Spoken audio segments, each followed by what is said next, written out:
तो इसको हमें बैलेंसिंग के लिए हमने स्टेप 1 और स्टेप 2 आपको सिखाया था, ठीक है।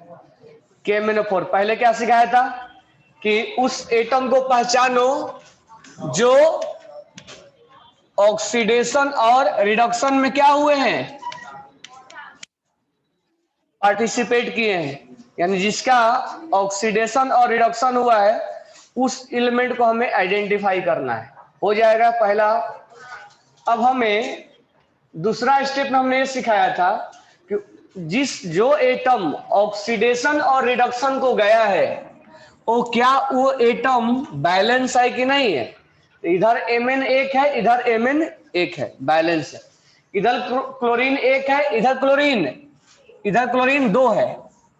हम केवल इस क्लोरीन को देखेंगे क्योंकि ये क्लोरीन किस स्टेट में है, ये किस स्टेट में है, तो चेंजेज यहां हुआ है, यहां नहीं। तो जिसका चेंजेज होगा उसको हम देखेंगे, ये नहीं देखेंगे जहां चेंज नहीं हुआ उसको भी हम देख रहे हैं। तो जहां चेंजेज हुआ उसको देखेंगे। तो इधर 2 क्लोरीन है, इधर 1 क्लोरीन था, तो हमने यहां क्या लगा दिया था 2। तो याद रखना इस स्टेप को, 2 वाले को हमें उसी क्लोरीन को देखना है या उसी एटम को देखना है जो ऑक्सीडेशन स्टेट का चेंज हुआ है। अब हम स्टेप नंबर 3 जाएंगे। स्टेप नंबर 3 में पहले लिख लो क्या बोलता है। स्टेप नंबर 3 ये बोलता है now equal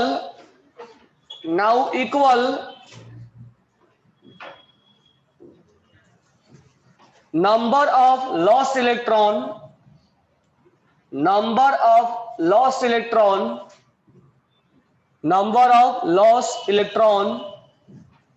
and gain electron, number of lost electron and gain electron, number of lost electron and gain electron by cross multiplication, by cross multiplication.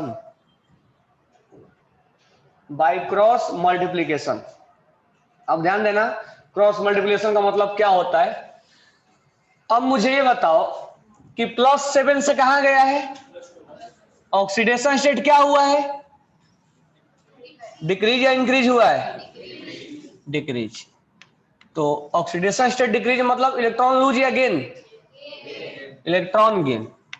Gain होने का मतलब क्या हुआ है, रिडक्शन। कितना इलेक्ट्रॉन गेन हुआ है, 7 से कहां आ गया, तो कितना इलेक्ट्रॉन गेन किया होगा, 5। तो 5 इलेक्ट्रॉन क्या हुआ, गेन। -1 से कहां गया, ऑक्सीडेशन स्टेट बढ़ा या घटा, ऑक्सीडेशन स्टेट बढ़ने का मतलब क्या हुआ, लॉस ऑफ हुआ ना। कितना इलेक्ट्रॉन लॉस हुआ है, -1 से 0 में गया है, 1 हुआ है ना। लेकिन क्लोरीन है कितना, 2, इससे लॉस कितना हुआ है। तो इस चीज को विशेष ध्यान रखना, ध्यान रखोगे। एक क्लोरीन का लॉसेज 1 है, बिल्कुल करेक्ट है, लेकिन है क्लोरीन कितना, इसलिए लॉस कितने का दिखाएंगे हम, 2 का। यहां 5 गेन हुआ और यहां 10 लॉस हुआ, सॉरी 2 लॉस हुआ है, हुए है ना। यहां 5 गेन हुआ है और यहां 2 लॉस हुआ है। तो लॉस और गेन को क्या करना पड़ेगा, बराबर, हिसाब किताब बराबर करना है ना, लेन देन बराबर करने हैं। तो ऐसा हम क्या कर दें कि लेन देन बराबर हो जाए। तो इसमें हम कर दें मल्टीप्लाई और इसमें कर दें हम मल्टीप्लाई। तो जब तुम इसमें मल्टीप्लाई करोगे 5 से तो 10 हो जाएगा, इसमें 2 से मल्टीप्लाई करोगे तो 10 हो जाएगा, लेन देन बराबर हो जाएगा। जब तुम मल्टीप्लाई करोगे तो यहां भी तुम मल्टीप्लाई करोगे, यानी दोनों जगह 5 से मल्टीप्लाई करोगे। तो मैं नीचे लिख रहा हूं KMnO। तो यहां 5 से मल्टीप्लाई करोगे तो क्या बन जाएगा, 10 बनेगा, और यहां क्या बनेगा, Cl। अच्छा, यहां 5 से तुम मल्टीप्लाई किए तो यहां भी किससे मल्टीप्लाई करना पड़ेगा, तो यहां तो 2 था इसलिए 10 हो गया, यहाँ 1 था इसलिए क्या है 5। कोई डाउट है? अब ध्यान देना, यहां पर किससे मल्टीप्लाई करना पड़ेगा? तो इस दोनों जगह किससे मल्टीप्लाई करेंगे? अब स्टेप नंबर 4 हमारा कंप्लीट हुआ, लॉस और गेन बराबर हुआ।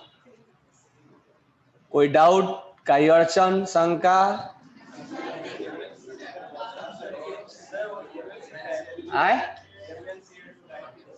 अच्छा, MnCl टू तो छूट गया, उसी में लिखना था ना, +2 MnCl2।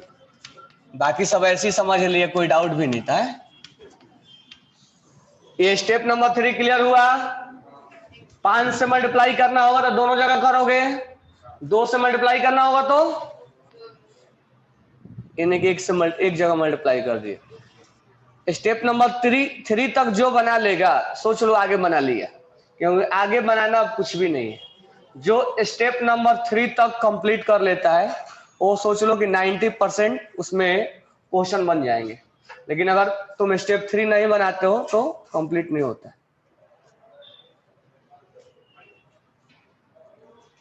ठीक है, अब स्टेप 4, स्टेप 3 लिख लिए सबने?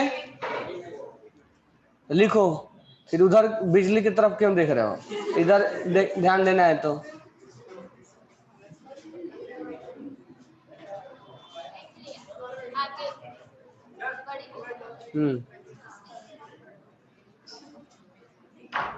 चलो आगे ध्यान देना।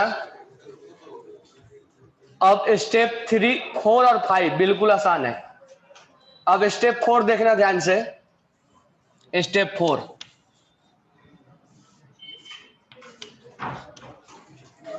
अब स्टेप 4 में हमें उस एलिमेंट को बैलेंस करना है एक्सेप्ट हाइड्रोजन एंड ऑक्सीजन। अब तुम्हें जैसे तुम 10th क्लास में नॉर्मल बैलेंसिंग करते हो ना, वैसे कर देना है। तो स्टेप 4 लिखो, balance all atom, balance all atom, balance all atom except, balance all atom except oxygen and hydrogen, balance all atom except oxygen and hydrogen. Oxygen और हाइड्रोजन को छोड़ के सारे एटम को हमें क्या कर देना है? बैलेंस कर देना। अब ध्यान देना, चलो पहले 1 बाय 1 हम देखते हैं। तो स्टेप नंबर एम, पहला हमने पोटेशियम को देखा, इधर पोटेशियम 2 है, इधर पोटेशियम कितना है? तो यहां क्या लगा देंगे? पोटेशियम क्या हो गया? Mn। Mn कितना है? इधर Mn कितना है? बैलेंस है। अब किसको देखेंगे? अब ऑक्सीजन को नहीं देखेंगे, हाइड्रोजन को भी नहीं देखेंगे। Cl कितना है? 10 है। इधर Cl कितना है? 10 और 4 14, 14 और 2 16 है ना। अब यहां 10 हटा दो और क्या लिख दो? 2KMnO4, क्या लिख दो यहां पे? 16HCl, 5Cl2, 10 यहां, 4 यहां और 2 यहां, 16 हो गया। तो हमने यहां 16 लगा दिया। क्लोरीन क्या हो गया? बैलेंस। स्टेप नंबर 4 लिखो। कोई डाउट यहां तक?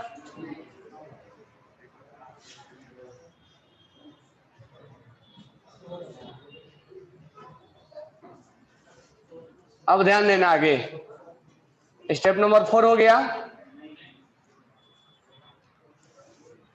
स्टेप नंबर 5 में अब हम लिखेंगे now balance oxygen then hydrogen, now balance oxygen then hydrogen, now balance oxygen then hydrogen, now balance oxygen then hydrogen. तो स्टेप 5 में हम किसको बैलेंस करने चलेंगे? ऑक्सीजन को। ऑक्सीजन कितना है यहाँ पे? 8 है। इधर कितना है? तो यहाँ क्या लगा देंगे? 8। यानी स्टेप नंबर 5 में हम ऑक्सीजन को बैलेंस करेंगे। 2KMnO4 8 ऑक्सीजन यहाँ है, 16 HCl और इधर है 5Cl2 और 2 MnCl2 और 2 KCl और यहाँ क्या लिख देंगे? 8H2O। तो ऑक्सीजन क्या हो गया हमारा? बैलेंस। यहाँ 8 ऑक्सीजन हो गया। अब कौन सा बच गया है? हाइड्रोजन कितना है? 16। यहां ध्यान देना, यहां हाइड्रोजन कितना है? 16। तो हाइड्रोजन क्या हो गया? बैलेंस। बिना बैलेंस के ही बैलेंस हो गया। क्या ये समझ में आया क्या? 5 स्टेप सब कर लोगे? चलो अब तुम्हारा टाइम शुरू। 5 स्टेप नहीं करोगे पनिशमेंट मिलेगा।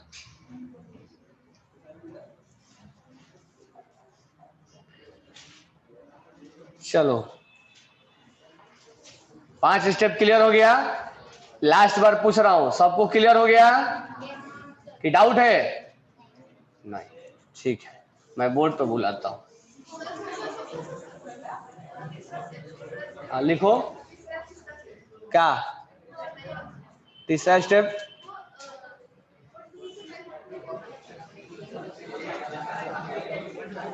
यहाँ 5 से किए ना, दोनों जगह 5 से कर दो और 2 से किए तो हाँ, लेन देन बराबर हो गया।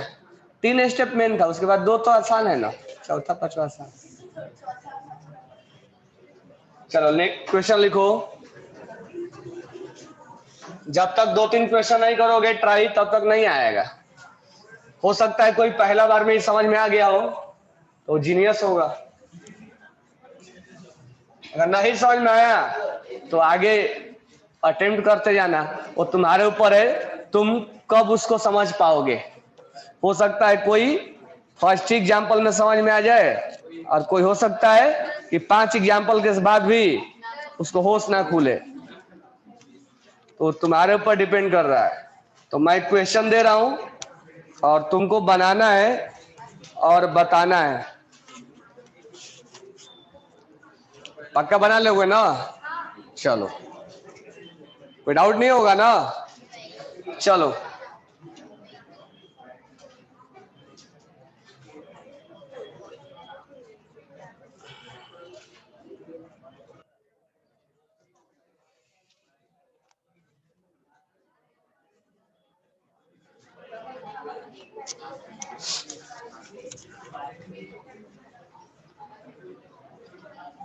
लिखो zinc plus NO3 minus plus H plus Zn+2 plus NH4 plus plus water.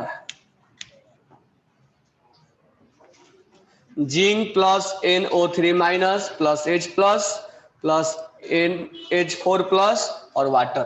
देखते हैं पहला अटेम्प्ट में किसका सही आता है।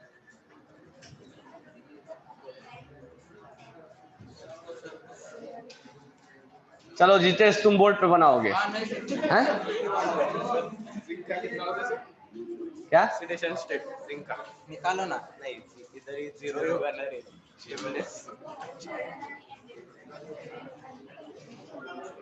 जिंक का 0 होगा ना?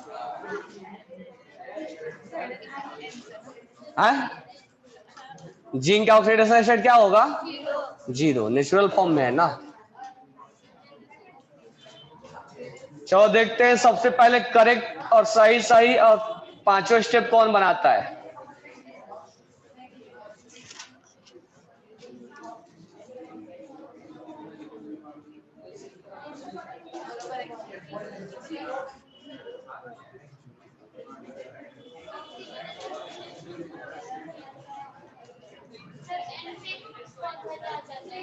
किस पे?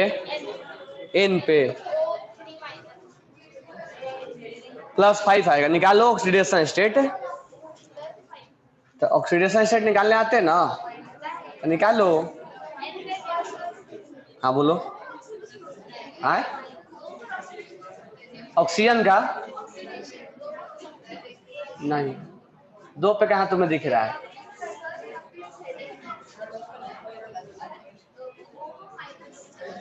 माइनस, हाँ कहाँ माइनस चार्ज है? वो नाइट्रोजन ऑक्सीजन पे चार्ज नहीं है, पूरे कंपाउंड पे चार्ज है। पहले स्टेप में गायब हो गए क्या? वो ऑक्सीजन पे चार्ज नहीं है, वो NO3 पे चार्ज है।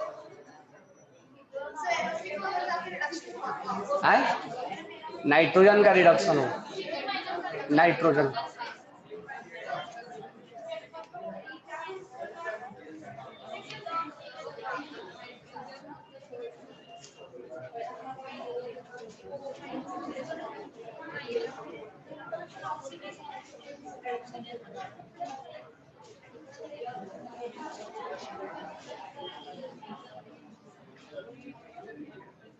कितने स्टेप किए? चलो आगे चलो, निकलो। सर हाँ सर मतलब ये नहीं करा था, मतलब स्टोरेज NH4 प्लस। H4+ में H का ऑक्सीडेशन क्या होगा? माइनस में प्लस। हाँ सही तो निकालो, तो -3 हो जाएगा, इधर जाएगा तो -3 होगा। पहले स्टेप में तुम लोग गिर गए, 5 स्टेप कैसे करोगे?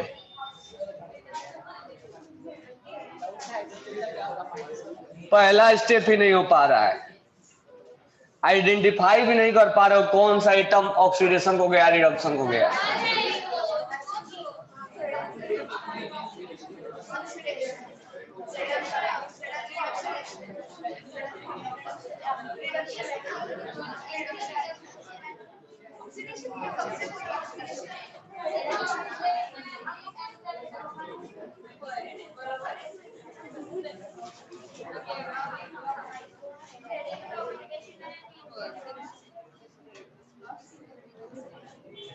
क्या लग रहा है? स्टेप नंबर 1 क्लियर हो गया?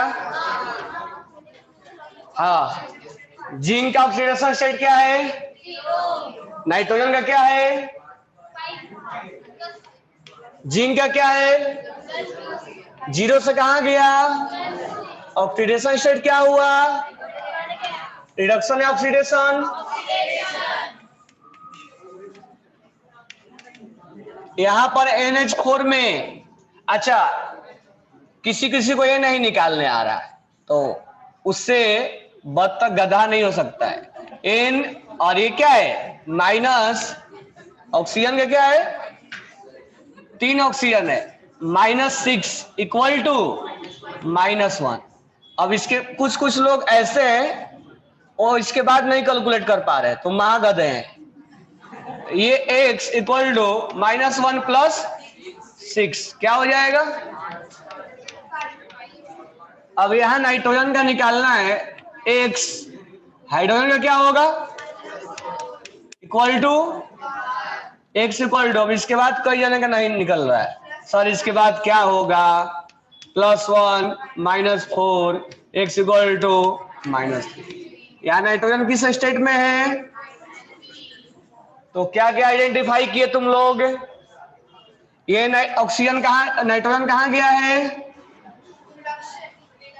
+5 से कहां गया है? ऑक्सीडेशन स्टेट घटा या बढ़ा? क्या हुआ?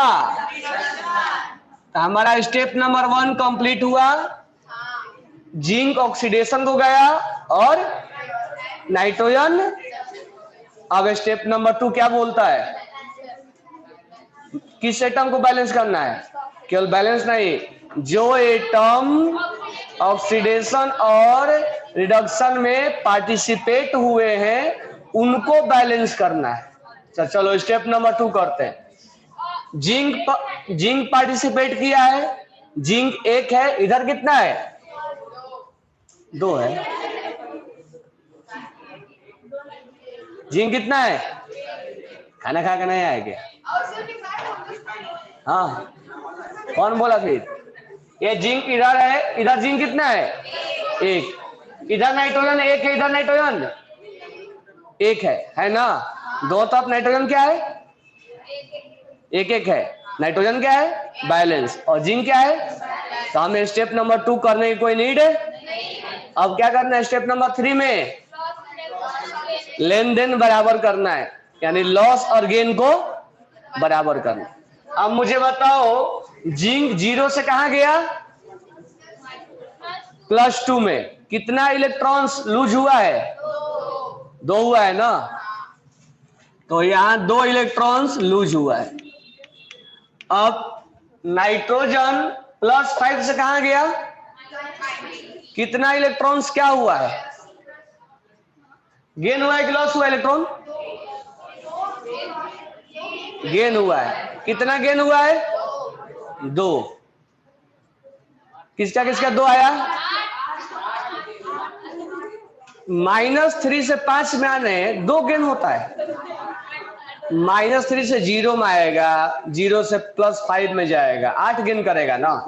तो -3, -2, -1, 0, 1, 2, 3, 4, 5, कितना आया? 8 आया ना। तो कितना गेन हुआ? 8 इलेक्ट्रॉन गेन हुआ। अब हमें इस लेन देन को क्या करना है? बराबर करना है। तो बराबर करने के लिए क्या करेंगे? क्या करेंगे हम? अच्छा ठीक है, क्रॉस मल्टीप्लिकेशन। आगे बताओ, क्रॉस मल्टीप्लिकेशन में क्या करेंगे? क्या कर दे कि बराबर हो जाएगा? इसको अगर हम 4 से मल्टीप्लाई कर दे तो बराबर हो जाएगा, इसमें क्या सोचना है? वो भी 8 हो जाएगा, ये भी 8 हो जाएगा है? जब तुम 4 से मल्टीप्लाई किए तो इसको भी 4 से क्या करना पड़ेगा? चलो तो जिंक को क्या लिख दो?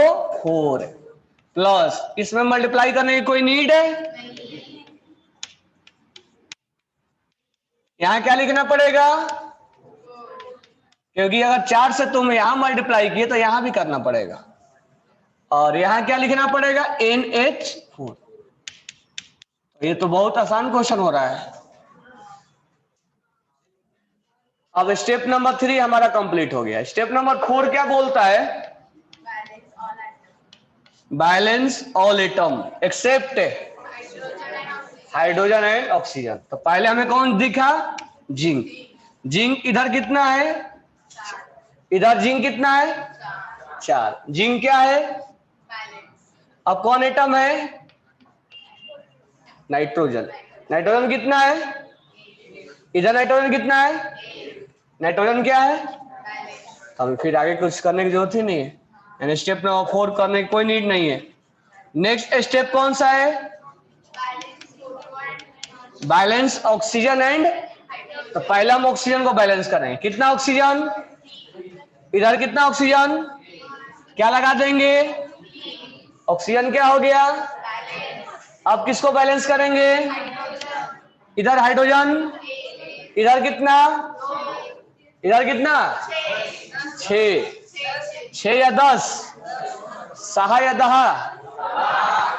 10 ना। 6 और 4 10। इधर कितना लगा देंगे? 10। समझ में आ गया? अब जैसे तुम 10 लगाए वैसे ऑक्सीजन यहाँ क्या लगा देंगे? 10। अब बराबर हो गया? कोई डाउट?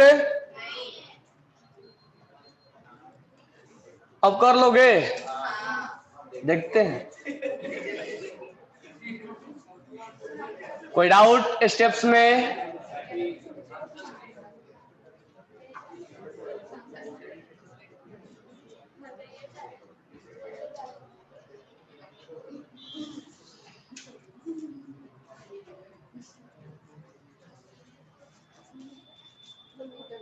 सुधरोगे या सुधारे?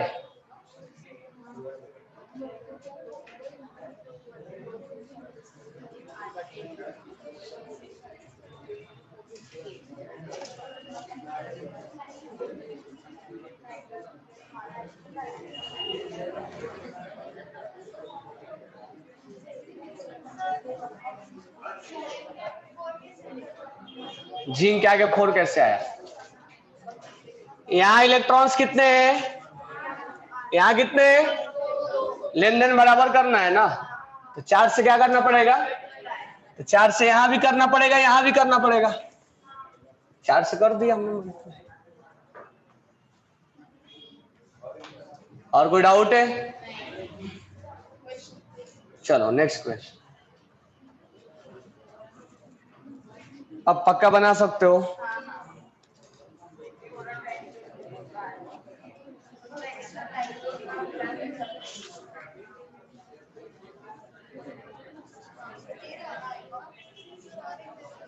चलो लिखो।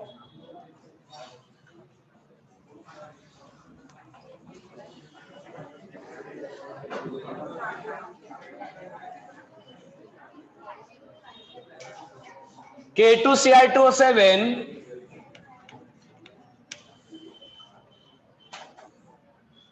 ऐसा लिखो, ये लिखो। चलो लिख लिए क्या? चलो कोई नहीं, लिखो। K2Cl2O7 plus H2SO4 plus SO2। K2SO4 plus Ci2SO4 whole thrice plus water.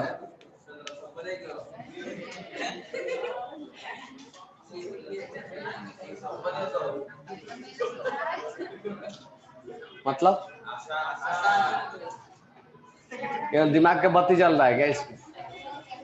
K2Cl2O7 H2SO4 SO2, इसमें कोई आसान नहीं होता है, यही होता है। चलो कौन बनाएगा?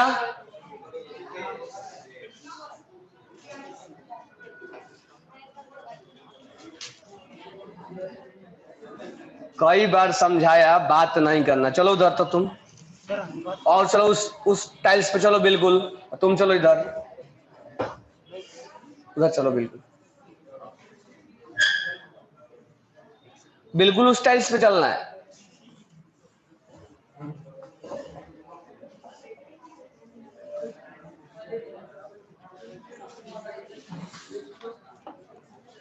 क्लास में आए, बैठ के पढ़ना चाहिए। ये बोल रहा है सर पढ़ाई का बोल रहे थे? तो ये बोल रहा था तुम्हें दूर हो जाना चाहिए था। बैठो, तुम चलो और पीछे चलो। क्लास में आते दिन भर केवल क्या वही पूछ रहे थे, जमीन जायदाद बंटना है क्या? आए हो क्लास में?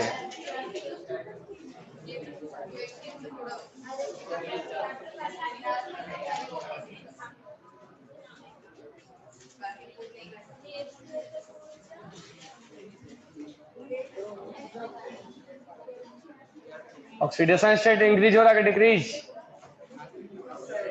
डाउट है? क्या डाउट है?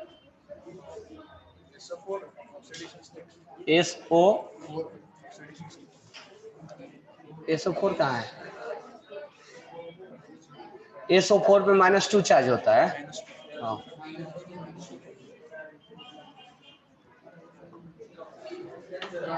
अब ये 11 खत्म होने वाला है, SO4 पे माइनस नहीं चार्ज जानते। स्टेप नंबर 1 क्लियर हो गया? स्टेप नंबर 1 में 5 मिनट, तो स्टेप नंबर 5 में 25 मिनट लग जाएगा।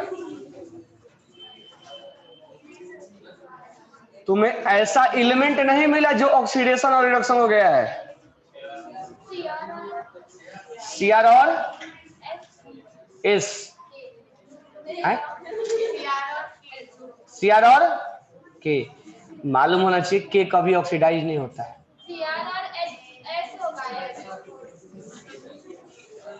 चलो यहां पर क्रोमियम का ऑक्सीडेशन स्टेट निकालते हैं। 2x minus 14 plus 2 x equal to plus 6। यहां पर क्रोमियम का निकालते हैं। 2x सल्फर पे चार्ज होता है, SO4 पे चार्ज होता है -2, 3 SO4 है। -6 equal to 0, x equal to +3। यानी यहां पर क्रोमियम किस ऑक्सीडेशन स्टेट में है? प्लस। अच्छा, ऐसे भी मैं सिखाया हूं तुम लोग को कि डी ब्लॉक का जब एलिमेंट्स आए तो सोच लेना उसका कुछ ना कुछ तो होने वाला है। क्रोमियम आए, आयरन आए, जिंक आए, प्लेटिनम आए, कोबाल्ट आए, कॉपर आए, कुछ ना कुछ उनका होने वाला है। अब यहां पर ऑक्सीजन और हाइड्रोजन को छोड़ दो। अब चेक करो सल्फर का। सल्फर का अगर निकालते हैं तो x -8 + 2, x इक्वल टू, यहां पर s से -4 equal to 0, s equal to, तो +6 से कहां गया? इधर गया क्या? नहीं। अब ध्यान देना इधर K2SO4 में सल्फर x -8 + 2, क्लियर हो रहा है? x इक्वल टू क्या आएगा? इसका मतलब ये सल्फर +6 में है ना। अब यहां ध्यान देना, इसका निकालना है, इस सल्फर का निकालना, मैं इधर निकाल रहा हूं Cr2। अब देखो इसका निकालना है तो तुम्हें पूरा मल्टीप्लाई कर दो, H3O12, ऐसे बोला था ना, होल ब्रैकेट में दिया जाएगा, पूरा मल्टीप्लाई कर दो, ये 3 हो जाएगा। और ये अब यहां सल्फर का निकालना है, 3 माइनस क्रोमियम का कितना आया? +3। अभी अभी क्या आया? तो 2 क्रोमियम है तो क्या आ जाएगा? आएगा ना, आया कि नहीं आएगा? Equal to 3x minus x equal to plus, यानी ये सल्फर किस ऑक्सीडेशन स्टेट में है? किस में है? +6 में। कोई डाउट है?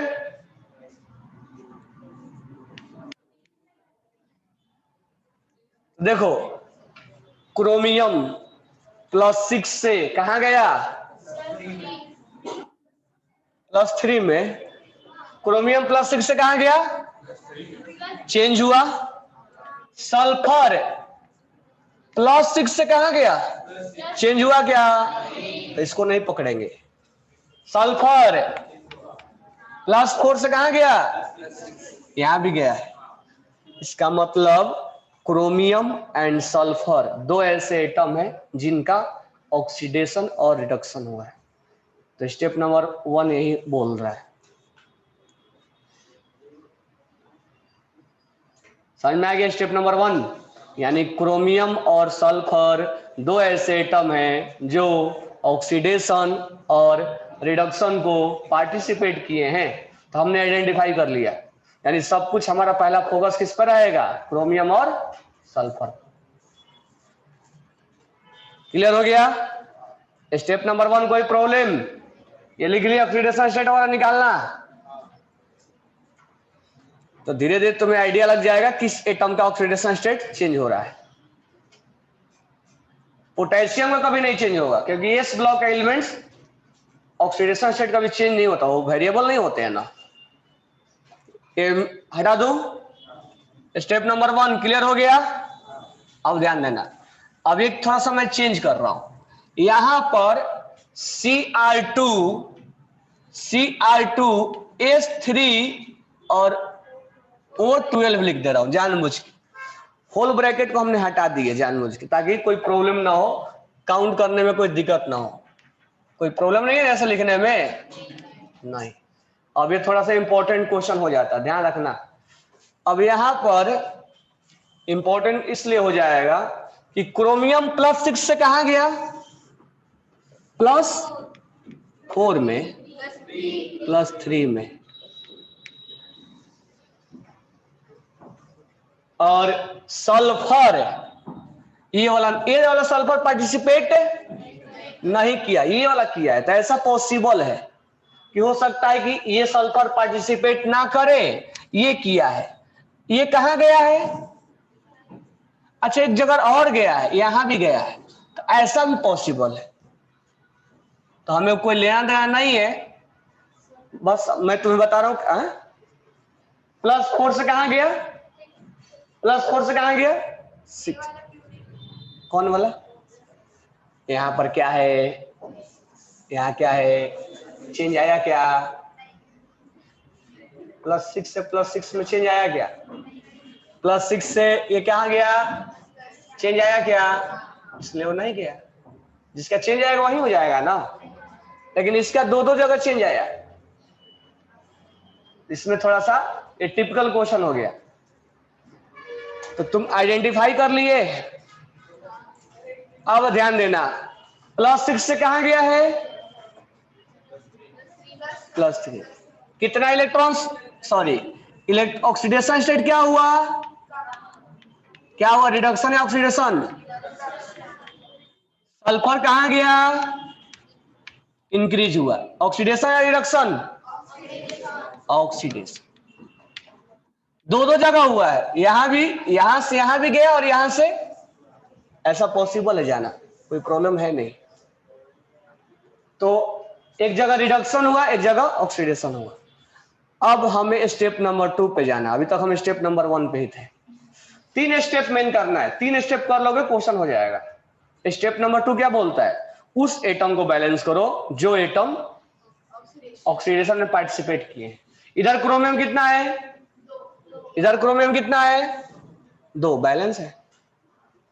इधर सल्फर कितना है, 1 या 2 है, जो पार्टिसिपेट करेगा उसी को ध्यान देना। इधर सल्फर कितना है, ये भी किया और ये भी किया है, इसीलिए हमें सबको काउंट करना पड़ेगा। और यहां क्या लिखना पड़ेगा, 4। इस सल्फर के बारे में तुम थोड़ा भी ध्यान नहीं दोगे, क्योंकि ये सल्फर ऑक्सीडेशन रिडक्शन में पार्टिसिपेट जो किया है उसी के बारे में ध्यान लगाना है। इधर सल्फर ये भी किया, ये भी किया है, इसीलिए 3 और 1 4, और इधर भी 4 हमने लगा दिया। स्टेप नंबर 2 कंप्लीट हुआ। अब ध्यान देना स्टेप नंबर 3 में, कोई डाउट अभी तक नहीं ना, कोई डाउट है, चलो अब लेन देन बराबर करते हैं। क्रोमियम +6 से कहां गया, +3 में, कितना इलेक्ट्रॉन्स की लॉस हुआ, 3। तुम्हें याद होगा एन फैक्टर निकालते समय मैं बताया था, अगर एक क्रोमियम लॉस 3 का हुआ है तो 2 क्रोमियम है तो लॉस कितना का होगा, 6। तो 3 नहीं लिखेंगे, यहां क्या लिखेंगे, 6 इलेक्ट्रॉन क्या हुए, क्योंकि एक क्रोमियम का लॉस 3 का है, 2 क्रोमियम का लॉस 6 का है। अब ध्यान देना, सल्फर +4 से कहां गया, कितना ऑक्सीडेशन स्टेट बढ़ा, कितना इलेक्ट्रॉन गेन लूज किया, 2। एक सल्फर ने 2 गेन की, 2 लूज किया, 4 सल्फर ने करेगा ना 8 है। ये इंपॉर्टेंट स्टेप है, ये क्लियर हुआ कि नहीं हुआ।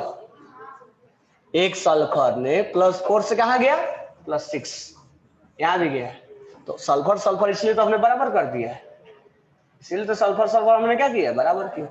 एक सल्फर +4 से कहां गया, 4 सल्फर है, तो 4 के द्वारा कितना इलेक्ट्रॉन्स लूज होगा, होगा ना।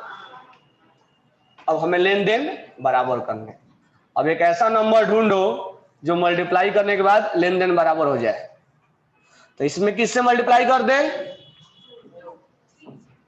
2 से कर दे, 3 से कर दे, इसमें किससे कर दे, कितना कितना हो जाएगा, हो जाएगा या नहीं हो जाएगा, क्लियर नहीं क्लियर। यहां तुम अगर 3 से किए हो तो यहां भी पहले इसमें कर लो, 4 से किए मल्टीप्लाई, तो यहां भी किससे मल्टीप्लाई होगा, 4 से, तो 4K2Cr2O7 plus H2SO4 plus 4SO2 plus K2SO4 plus, अगर तुम यहां 4 से किए तो यहां भी क्या करना पड़ेगा, 4 से मल्टीप्लाई करना पड़ेगा, Cr2H3O। 12। कोई डाउट है? इसमें तुम किससे मल्टीप्लाई किए? 3 से। तो यहां भी 3 से करना पड़ेगा। ये कितना हो जाएगा? 12। तो यहां भी 3 से करना पड़ेगा और यहां भी 3 से करना पड़ेगा। यहां किससे करना पड़ेगा? 3 से। पहले 4 था ना, अब 12 हो गया। कुछ गलती हो रहा है क्या?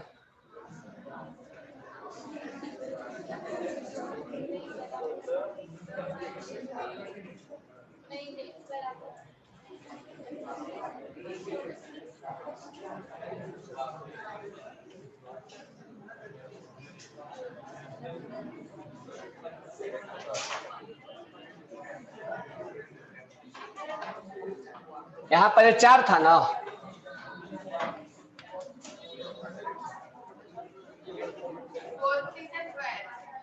एक मिनट रुक जाओ। इसमें हमने मल्टीप्लाई किया 4 से, 3 से, तो 12 हो गया। इससे भी करेंगे 3 हो गया। इससे भी कर देंगे 3 से, तो 12 हो जाएगा। चलो आगे सोचते हैं। अभी अब ध्यान देना। अब स्टेप नंबर 3 हमारा हो गया। स्टेप नंबर 4 क्या बोलता है?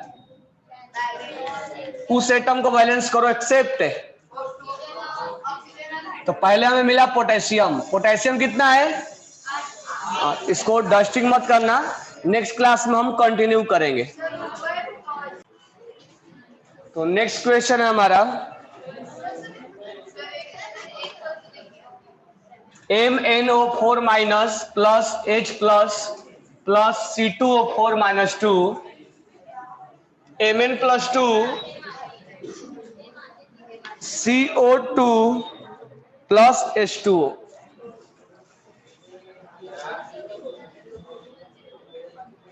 बैलेंस करो सारे। Step number 1, step number 2, step number 3 तक जाओ। नहीं करो एग्जाम में 100% आता ही आता है।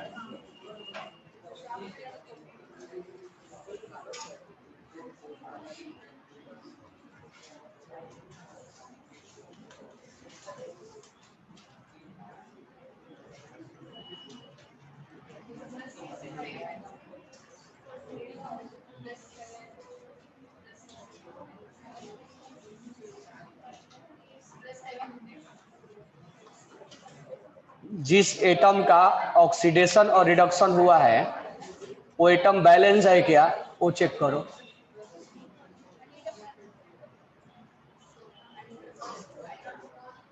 स्टेप नंबर 1 हो गया। Mn का ऑक्सीडेशन स्टेट लिखो, कार्बन का ऑक्सीडेशन स्टेट लिखो। कार्बन का कितना आ रहा है? +3, बरोबर।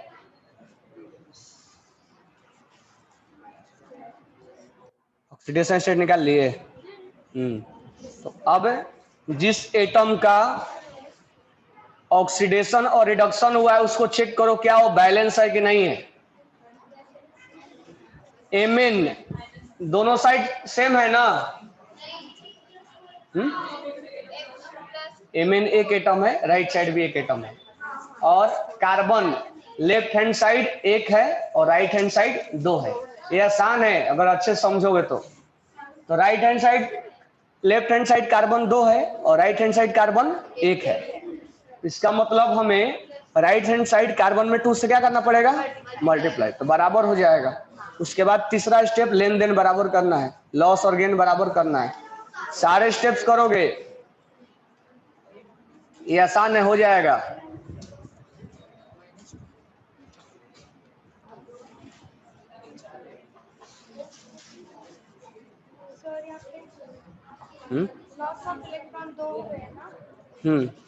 हाँ, एक कार्बन का 1 है तो 2 का 2 हो जाएगा। ठीक, बिल्कुल करेक्ट।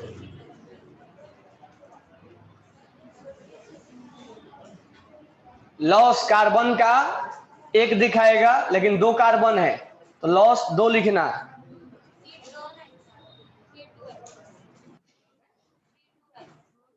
C2 है ना, एक कार्बन लॉस +3 में +4 में जा रहा है, तो चेंज कितना का दिखा रहा है? 1 का। तो 2 कार्बन का चेंज 2 का, क्योंकि लेफ्ट हैंड साइड कार्बन कितना है? 2 है। जो स्टेप 3 तक कर लेगा सोच लो हो जाएगा उसका। अब चेंज लिखो कितना का चेंज हुआ है। स्टेप 2 करने के बाद चेंज लिखोगे कितना इलेक्ट्रॉन्स का लॉस और गेन हुआ है। 2 हो जाएगा। एक कार्बन का चेंजेज 1 का है, 2 कार्बन का चेंजेज 2 का होगा।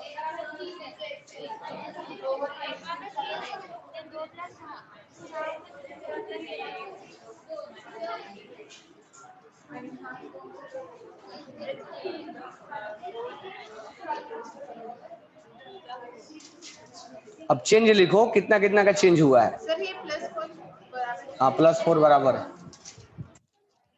चेंज आ गया। अब लेन देन बराबर करो।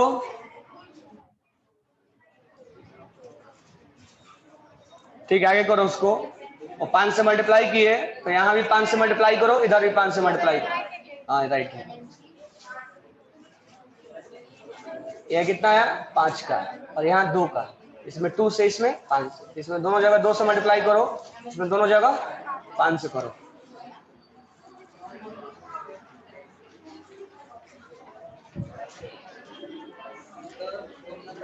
ये कर लेना बिल्कुल विदाउट एनी डाउट।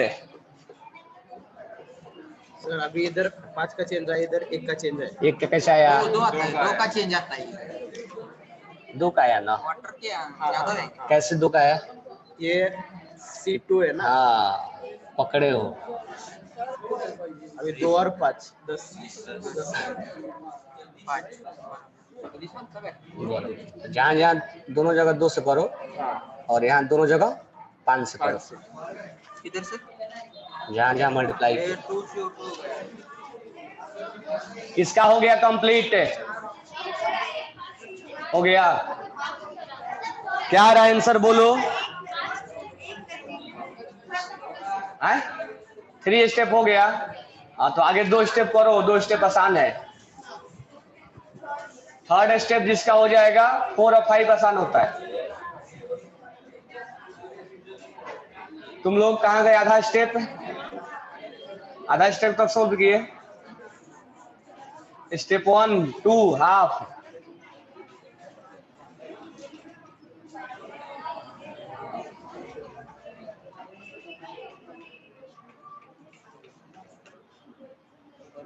कितना स्टेप आया?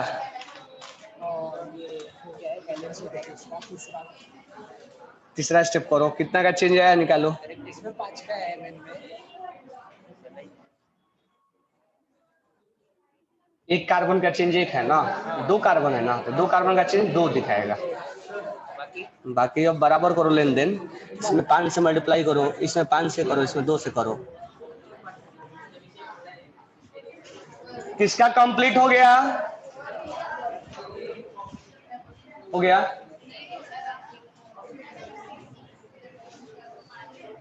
स्टेप नंबर 3 तक देख लो। इधर देखो, इधर Mn का oxidation state X -8 equal to -1, X equal to -1 + 8 कितना आ गया? +7। Mn will be in +7 oxidation state. Carbon C2 2x -8 equal to -2, 2x equal to -2 + 8, 2x equal to +6, x equal to +3। इधर Mn +2 में है, carbon x plus -4 equal to 0, x equal to +4। ये हमने पहला step में आइडेंटिफाई कर लिया। Mn +7 से +2 में जा रहा है, और कार्बन 3 से 4 में जा रहा है। ये स्टेप क्लियर हो गया सबका? लिख लो जिसका नहीं हुआ है, बता रहा हूं।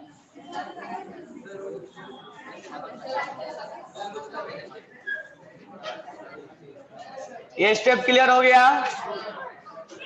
अब हमें एमएन का ऑक्सीडेशन हुआ है और कार्बन का, एमएन का रिडक्शन हुआ है और कार्बन का, तो ये ऑक्सीडेशन स्टेट डिक्रीज हुआ है, इसलिए क्या हुआ, रिडक्शन।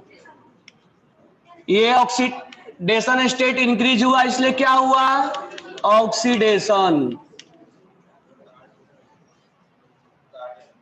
अब हमें जिस एटम का ऑक्सीडेशन और रिडक्शन हुआ है उसको पता लगाना होगा वो बराबर है कि नहीं है। तो यहाँ Mn एक है, इधर Mn एक है, बराबर है। इधर कार्बन 2 है, इधर कार्बन, तो यहां पर हम क्या लगा देंगे, 2। ये हमारा स्टेप 2 बिल्कुल कंप्लीट हो चुका है। अब स्टेप 3 में हमें लॉस और गेन को बराबर करना है। Mn+7 से कहां जा रहा है, कितना इलेक्ट्रॉन लूज किया, 5 इलेक्ट्रॉन क्या किया, लूज किया, गेन किया। अब कार्बन +4 से +3 से कहां जा रहा है, कितना का चेंज आया, लेकिन है कार्बन कितना, तो चेंज कितना का आएगा, 1 इलेक्ट्रॉन 1 का चेंज, 2 कार्बन है तो 2 का चेंज, यानी 2 इलेक्ट्रॉन्स क्या हुए हैं, इधर 5 गेन हुआ है, इधर 2 लूज हुआ है। लॉस गेन क्या करना है, बैलेंस। तो इसमें क्या कर देंगे, याद रखो 5 से मल्टीप्लाई करते समय यहां भी तुम 5 से क्या करोगे, तो यहां क्या बन जाएगा, हो जाएगा ना। अब ये 10 हो गया, इसको भी 10 बनाना है तो किससे मल्टीप्लाई करेंगे, 2 से। तो इसमें करोगे तो यहां भी 2 से और यहां भी 2 से। ये step number 2। Step number 3 complete हो चुका है। किसी को डाउट है। अब स्टेप नंबर 4 और 5 बिल्कुल आसान है। अब ध्यान दो, इसको मैं एक बार फिर से लिख दे रहा हूं, 2MnO4 minus plus H plus 5C2O4 minus 2Mn plus 2 plus 10 CO2 plus H2O। अब ध्यान देना, अब हमें स्टेप नंबर 4 में उस एलिमेंट को बैलेंस करना है except oxygen and hydrogen. Mn इधर 2 दिख रहा है, Mn इधर कितना दिख रहा है, 2, तो Mn क्या हो गया, इक्वल। अब ऑक्सीजन के बारे में नहीं सोचना है, कार्बन कितना दिख रहा है, इधर कार्बन कितना है, तो इसमें कुछ करना ही नहीं है, कार्बन भी बैलेंस हो गया। स्टेप नंबर 4 भी कंप्लीट है हमारा।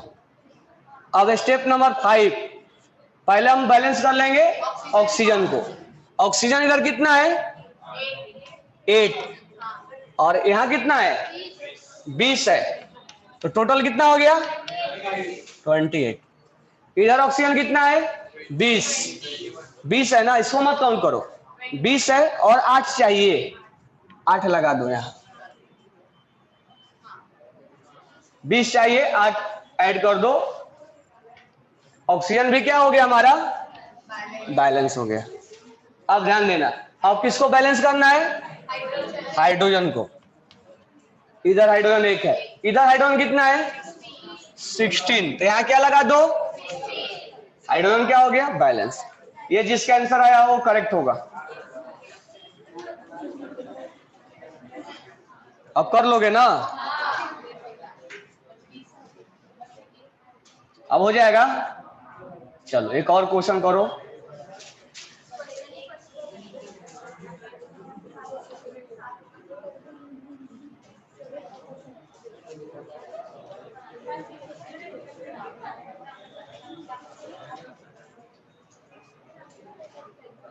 ये लिख लिए, नेक्स्ट क्वेश्चन करो।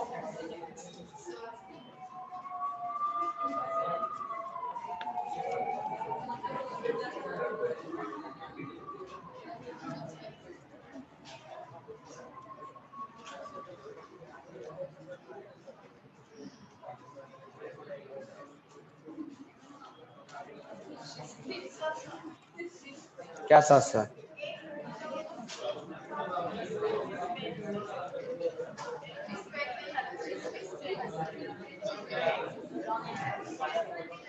ये IIT जेईई में क्वेश्चन है तुम्हारे वॉल्यूम में, पेज नंबर 107, क्वेश्चन नंबर 50। ये नहीं है, नहीं यही है। 107 पेज पे क्वेश्चन नंबर 50।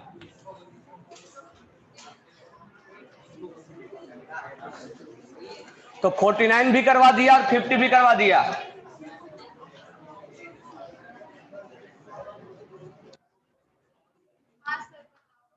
क्या ये बताया ना, 49 और 50 दोनों हो गया ना।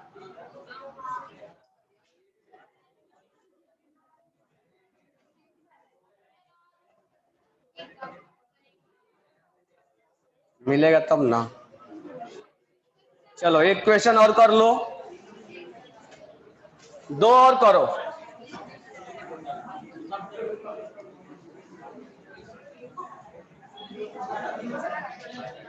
लिखो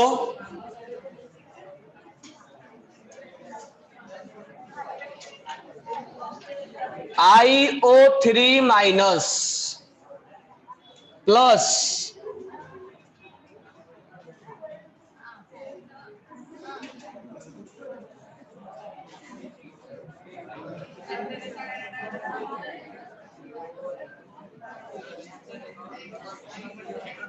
ऊपर वाला करो पहले।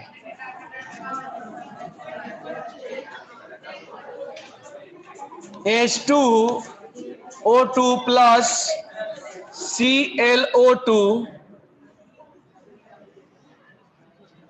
या ClO2 माइनस होना चाहिए।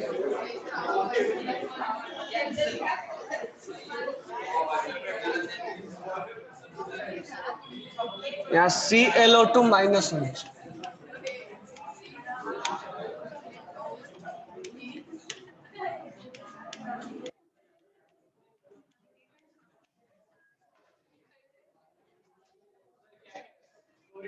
H2O2 ClO2 minus OH minus Cl minus O2 H2O।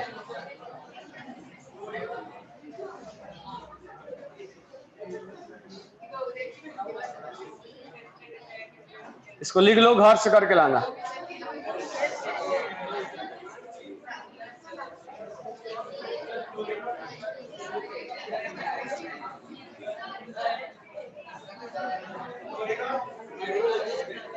Oxygen,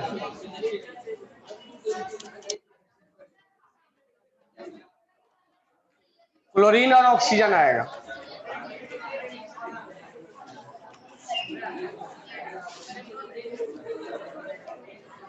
अब हेडिंग डालो, ये बैलेंसिंग हो जाएगा ना, ये घर से ट्राई करके लाना। अब नेक्स्ट हेडिंग डालो, पहले आज का होमवर्क लिख लो। लेवल 1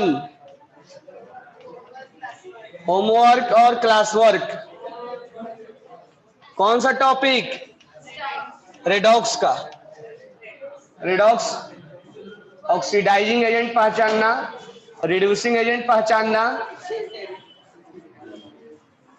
रेडॉक्स रिएक्शन पहचानना, ये सब टॉपिक उसमें बना के लाना वॉल्यूम से। अब नेक्स्ट हेडिंग डालना। अब तुम्हारा रेडॉक्स का पार्ट एंड हो गया है। तो रेडॉक्स में हमने 4 चीजें सीखा, ऑक्सीडेशन, रिडक्शन, उसके अलावा ऑक्सीडाइजिंग एजेंट, ऑक्सीडेशन नंबर निकालना, ऑक्सीडाइजिंग एजेंट, रिड्यूसिंग एजेंट पहचानना, डिस्प्रपोर्शनेशन रिएक्शन का टाइप देखा हमने, उसके अलावा कंप्रपोर्शनेशन, और हमने बैलेंसिंग करना सीखा और इक्विवेलेंट मास निकालना सीखा, जहां पर हमने एन फैक्टर बताया था। अब नेक्स्ट जो हमारा स्टार्ट होगा वो बहुत ज्यादा इंपॉर्टेंट है। तो हेडिंग डालो, concentration term, concentration term, concentration term, concentration term, concentration term.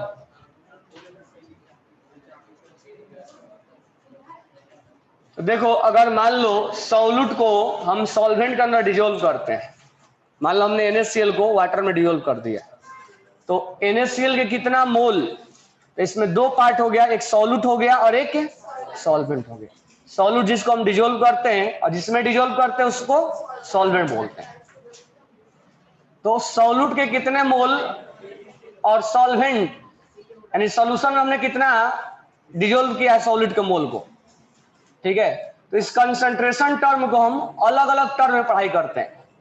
तो कंसंट्रेशन जो है, एक जो टर्म हम लिखेंगे वो होगा वॉल्यूम डिपेंडेंट और एक टर्म हम लिखेंगे मास डिपेंडेंट, यानी ये वॉल्यूम डिपेंडेंट है,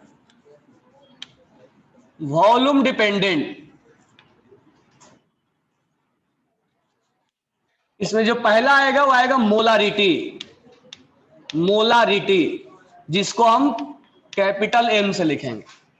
दूसरा जो आएगा वो आएगा नॉर्मेलिटी, नॉर्मेलिटी जिसको हम कैपिटल N से लिखेंगे। तीसरा जो आएगा वेट बाई वॉल्यूम परसेंटेज, और फोर्थ वन जो आएगा वॉल्यूम बाई वॉल्यूम परसेंटेज। और इधर जो हम लिख रहे हैं वो है मास डिपेंडेंट, मास डिपेंडेंट। इसमें जो पहला आएगा वो आएगा मोलालिटी, मोलालिटी जिसको हम स्मॉल m से बोलेंगे। सेकंड जो आएगा वो आएगा mole fraction, mole fraction. Third जो आएगा वेट बाय वेट परसेंटेज, और लास्ट वन जो आएगा वो आएगा ppm, पार्ट्स पर मिलियन, और ppb, पार्ट्स पर बिलियन।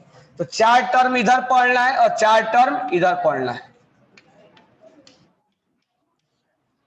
अब ध्यान देना, ये जितना भी टर्म पढ़ेंगे वो वॉल्यूम से रिलेटेड होगा, और वॉल्यूम टेम्परेचर पे डिपेंड करता है, यानी ये जितना भी टर्म हो सब टेम्परेचर डिपेंडेंट है। ये जितना भी टर्म है वो टेम्परेचर डिपेंडेंट है। वॉल्यूम जो है वो टेम्परेचर पे डिपेंड करता है, इसलिए टर्म टेम्परेचर। अब मास जो टेम्परेचर पे डिपेंड, इसलिए टेम्परेचर इंडिपेंडेंट है, टेम्परेचर इंडिपेंडेंट है ये।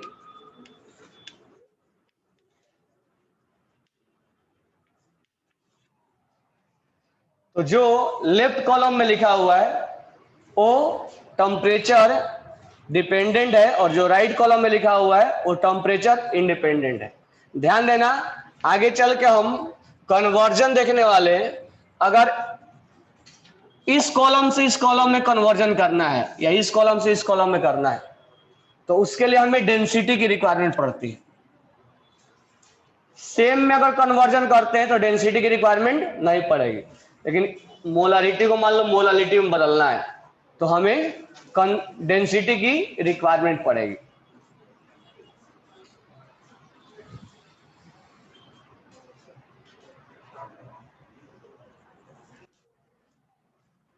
तो इसमें 8 टर्म हमें पढ़ने हैं कंसंट्रेशन टर्म में, फिर ये टॉपिक लगभग एंड हो जाएगा।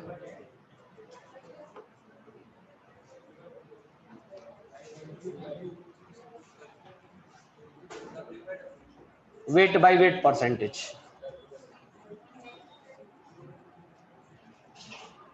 लिख लिए।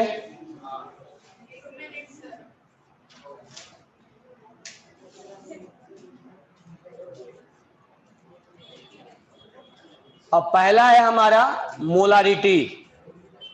मोलारिटी किसको बोलेंगे? घर में शरबत बनाते हैं, शरबत बनाते हैं ना घर में, तो मीठा कम है या ज्यादा है, तो कितना मीठा है उसको जानने के लिए हम मोलारिटी बोलते हैं, यानी कंसंट्रेशन बोलते हैं।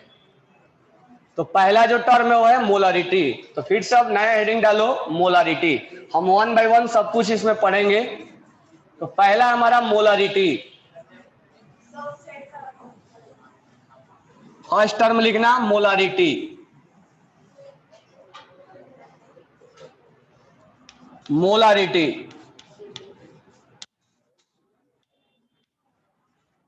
पहले हम मोलारिटी को डिफाइन करेंगे, फिर फॉर्मूला लिखेंगे। तो हम सॉल्यूट को सॉल्यूशन में क्या करते हैं, सॉल्वेंट में डिसॉल्व करते हैं।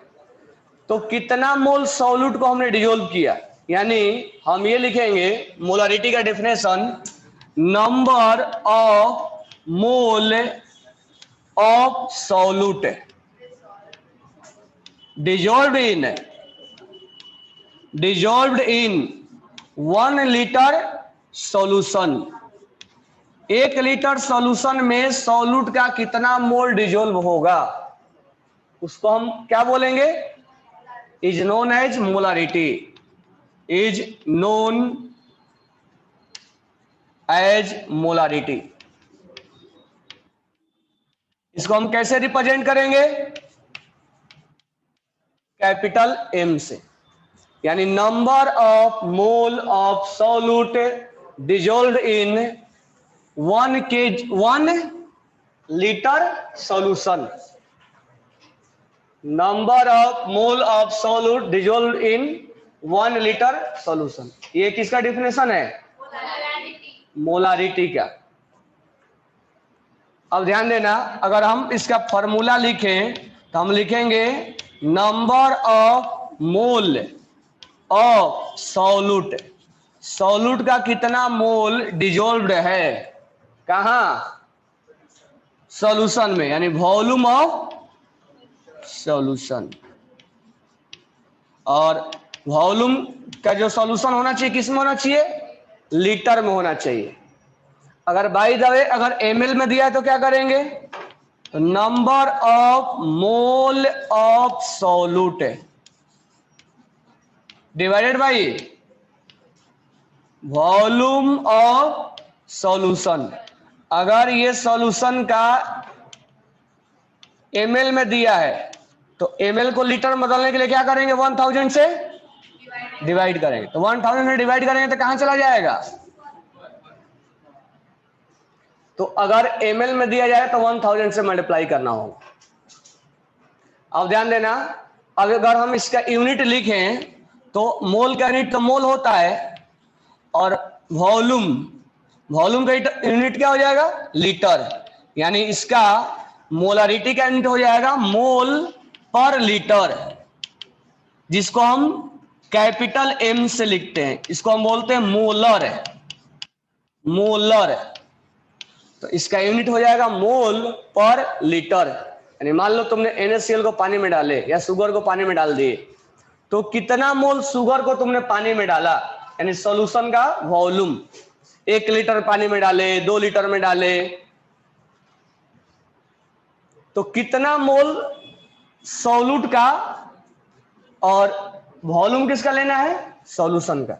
इस पे स्टार लगा लेना, बाद में याद रखना इसको कि ये वॉल्यूम जो है वो किसका है, सॉल्यूशन का। ये वॉल्यूम है सॉल्यूशन का। क्लियर हो गया। अब एक क्वेश्चन करते हैं। तो एक क्वेश्चन लिखना, 10 mole of sugar dissolved in 5 liter of aqueous solution, aqueous solution,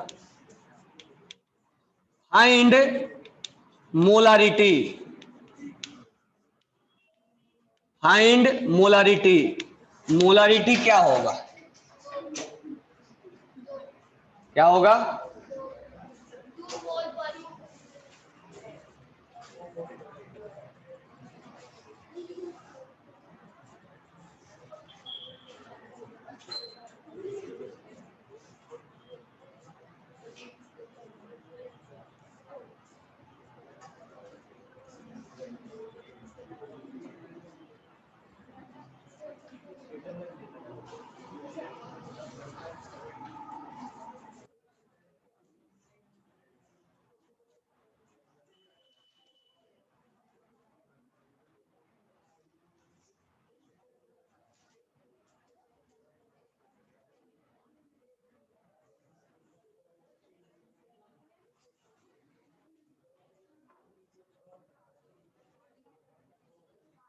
कितना आएगा?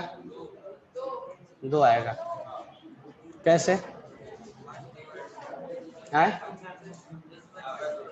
10 भाई है?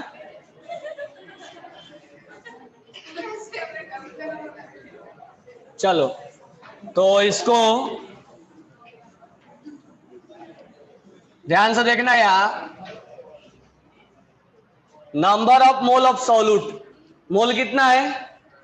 10, और वॉल्यूम ऑफ सॉल्यूशन कितना है? क्या आ जाएगा? यूनिट बोलो। 2 मोल पर, मीनिंग क्या निकलेगा इसका? 2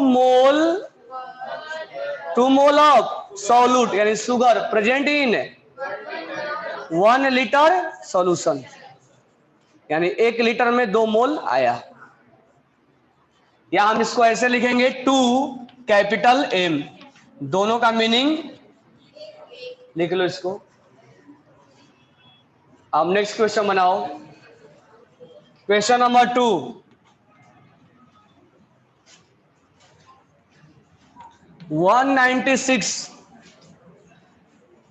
196 ग्राम of H2SO4 dissolved in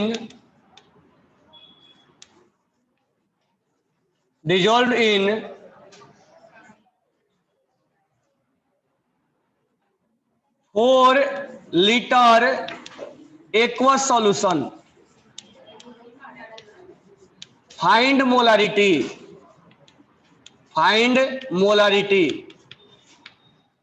196 gram aqueous solution dissolved in 4 liter aqueous solution.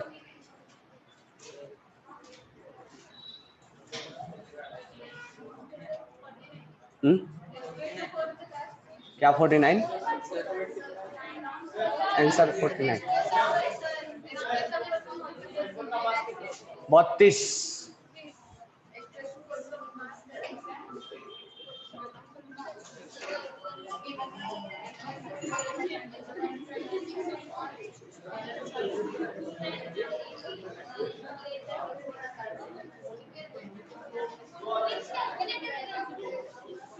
है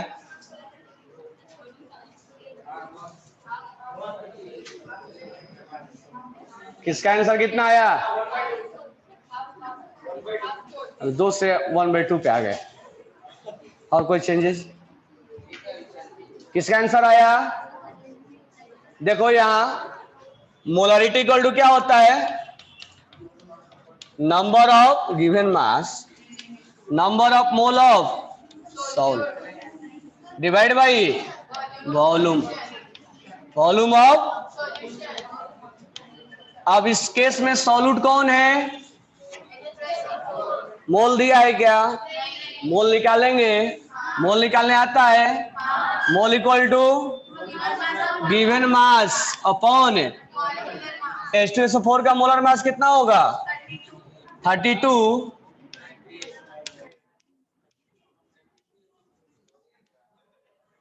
कितना आएगा? 98 आएगा ना। H2SO4 का कितना आता है? सल्फर का कितना होगा? हाइड्रोजन का 6।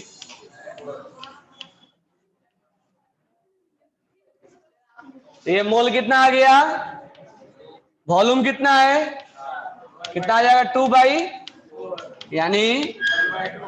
यानी पॉइंट, यूनिट बोलो। हाँ 0.5 मोलर बोलते हैं।